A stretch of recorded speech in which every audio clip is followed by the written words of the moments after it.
Look how overexposed I am. I'm tired.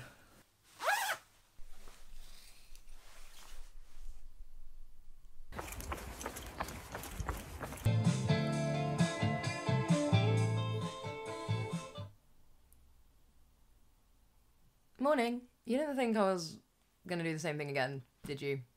As my last day in the life of someone preparing for an audition? Obviously not. But I can't help the fact that I did go for a run this morning. My first run back this year, 2024. I kind of like, on 4 days' notice, decided to go on a volunteering trip for 2 weeks. So I've been gone. But I'm back. So I decided to go on a run this morning. I feel good. It's already 20 past 10. We have stuff to do today. So, while volunteering is a wonderful thing, because I've been gone for 2 weeks, I haven't had time to prepare for my audition tomorrow. This audition is one of my favourite auditions of the year, because I get to do this every year. It's basically, I'm a member of the National Youth Theatre, and every year they do a big casting day where you can audition to be part of any of the shows they have throughout the year. It's like a general casting, and also usually they audition for the rep company, which is basically like a small, very competitive thing to get into. It's like a little, like doing training and also growing as an actor, but like in a condensed space of time. And then you create 4 different shows and work on them, and then agents come. So it's kind of like doing like condensed drama school, but more intensive, and it's free. So it's like an insane opportunity, and it's an amazing thing that NYT even offers it. Anyway, I always audition for rep when I audition for the casting day, because I've been in the National Youth Theatre for a few years now. But last year they didn't do the rep auditions, and I was like, why? But this year they are doing it. So I'm going to be putting myself through that again. And yeah. So we need to prepare. I've literally only just now got time to actually prepare for this audition properly. I would never normally leave it this last minute, but I did see a video of Tom Holland saying that he never learns his lines until the day before so that he can keep freshness to what he's doing. So hopefully that's going to work in my favour. But we have a lot of work to do today. And yeah, what I need to prepare is a monologue as well as a skill sharing. We'll get onto that later. First things first, I've just had a shower. I've been on a run. I'm feeling good. And I like to start my day with physical preparations. That sounds really weird.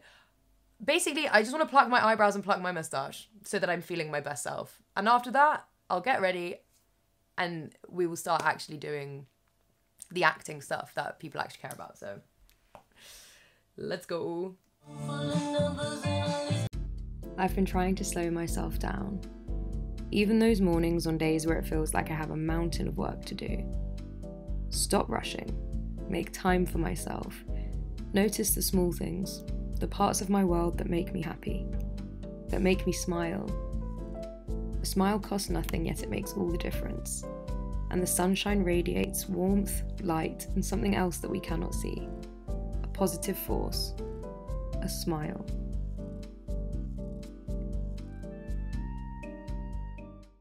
So I quite like this speech that I found. So I'd already bookmarked some speeches ages ago in this book, Contemporary Monologues for Women. I recommend books like this. I also have one from the National Youth Theatre that I got when I was doing the course with them.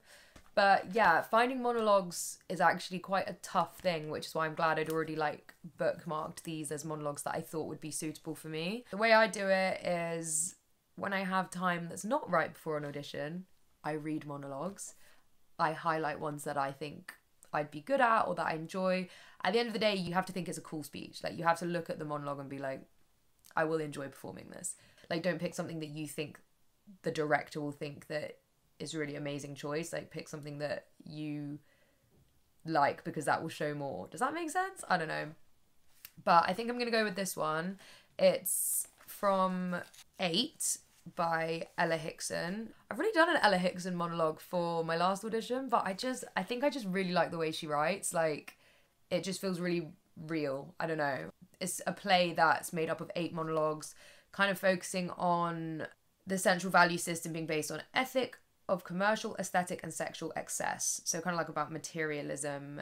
This is just a speech from that, which I think it's a nice, short, sweet one. I think it's kind of a bit funny, a bit sadistic in some ways.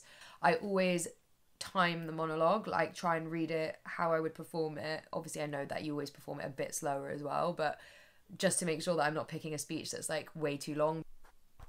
People talk about guilt as if it's an instinct. That the second you do something wrong, you feel guilty. I don't.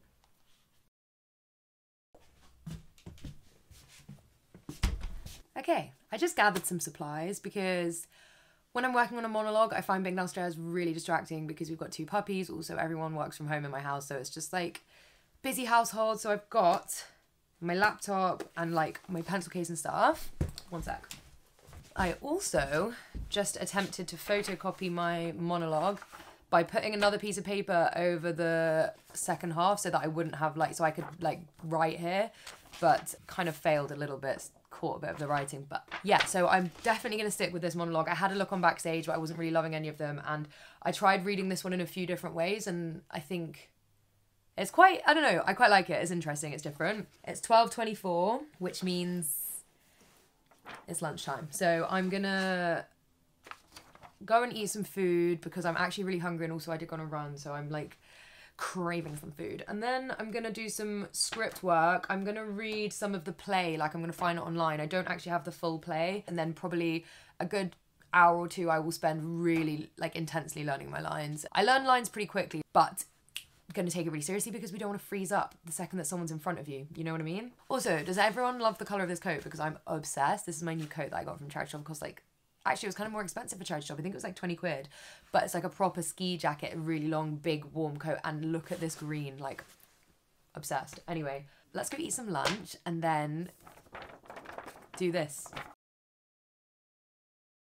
I just found a few different things to look at online, and I managed to find a PDF that has like the first page of each of the monologues, of the 8 monologues. So I've kind of got a feel for more of the play. I've read through them. So now I'm definitely going to start working on doing a bit of script work, and then I will get back to learning my lines.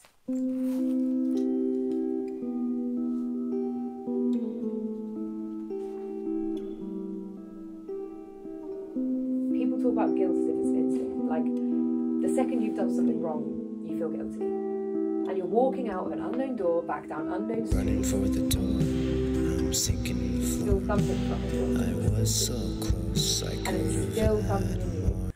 These words are not going into my brain. I had to put my noise cancelling headphones on because there are just like little noises. Like there's a cat just incessantly meowing. I have no idea where it is. Outside, just like it throws me off my game. I can also hear music downstairs next door. Like I can just, there's too many little distractions. I'm not feeling well. As you might be able to tell by my nose, I've not been very well recently. And I'm finding it really hard to focus. Like, not gonna lie. I'm normally really good at learning my lines, but, and like I'm getting bits of it and chunks of it, but my head just seems to have gone from like being really like energetic, excited this morning to now like foggy, like nothing's going in vibes. So I cannot learn like this. People talk about guilt as if it's an instinct. Like the second you do something wrong, you feel guilty. I don't. What I'm feeling is power. See? I knew that bit. Dawn's breaking, dew's settling, and you're skipping down the street. Skipping down the street? Skipping back home. And you're skipping back home, flying from the thrill of it. You can taste it.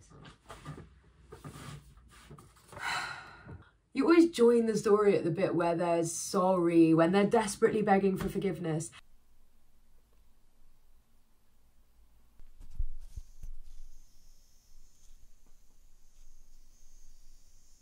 Hello, so it's currently 17 minutes past 4 and I think I'm good with my lines. I've decided I'm going to record the monologue as if I'm like performing it, so that 1, it's good practice to get through it, doing it like full energy, and 2, I can show you guys. So yeah, gonna get a little setup ready. I'm not gonna start filming until I've got a call from the doctors, because I've been back and forth trying to pick up the phone to the doctors all day, and there's just been so many like missing each other situations. So I don't want to like get interrupted once I'm in the flow. So gonna get everything set up, maybe keep reading through the monologue, and then we're gonna film it. So,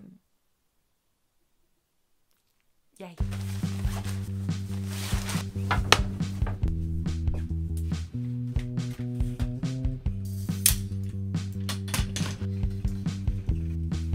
I just went downstairs to tell everyone that I was going to be filming my monologue, so to be quiet, and Katie was like, "You've got mascara all over your face," and I was like, no I don't. I deliberately placed some eyeshadow on my face to make it look like I've got mascara all over my face because I didn't actually want to put mascara on, but the line is, he won't even notice I've got mascara down my face, so hopefully that's fake. I've been on a night out enough. This is what I'm wearing. This like green top that I got from a really cool sustainable brand called Nothing Wasted. She has an Instagram, you should check it out. I just had my doctor's phone call, so that's all done, so I'm just gonna finish getting set up and yeah, film the monologue. You won't notice that I haven't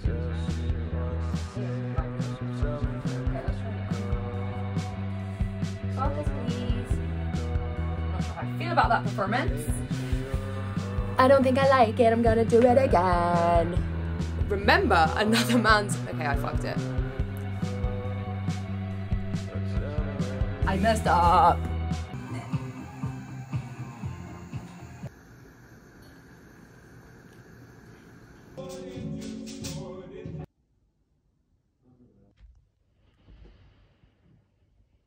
Hey gang, sorry, I should probably have done a better update sooner. It's now like 10 o'clock, literally bang on. So I finished learning my monologue, although I am going to go back through it again because never get too complacent.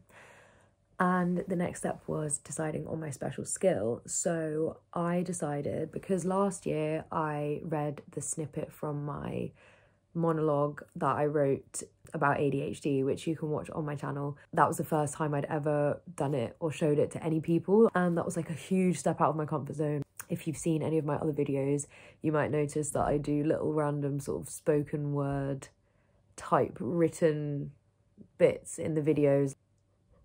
Sorry, I'm really tired.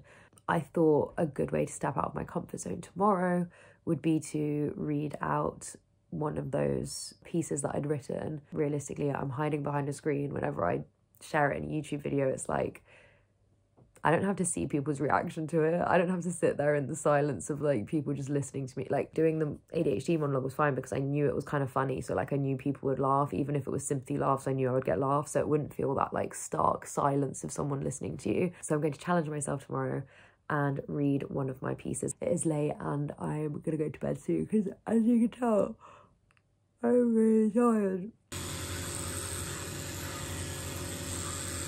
Good morning. I think I messed up my timings a little bit because I usually wake up at 7 for when I get up at, when I leave the house at 8:30, but I have to leave the house closer to 8. And I haven't exactly figured out what I'm wearing, which is the bit that always takes me the longest. And I might have to scrap making lunch and just buy some. And also I never normally wear makeup, so I never factor in how long makeup takes. Not ideal. Makeup's done. Outfit picked.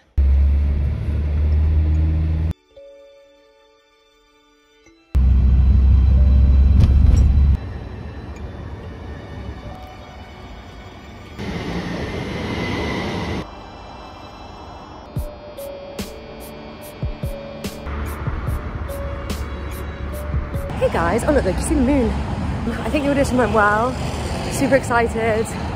I don't know, like I think it was fine. It was really fun. The workshop part was really fun, and then the audition itself, I think it was fine. Like I actually can never tell. Like, I don't know. I didn't fuck up my words and I gave it enough pacing. I think different levels of pacing, like, I don't know. Anyway, I'm now walking to go and pop into Lulu and Joe's, and then I'm gonna go and see Neve just to see some London pals while I'm here, and then I will go home. So it's been a good day. Sorry, I look like a little egg. I'm absolutely shattered. My face is like red. I don't even know. Nearly home, and today was a good day. Oh, it just got quieter. I don't know if you can hear me. I hope you can. Yeah, it was a good day. So that's another episode of Access Times. I hope you enjoyed it. Please like and subscribe, comment as always, and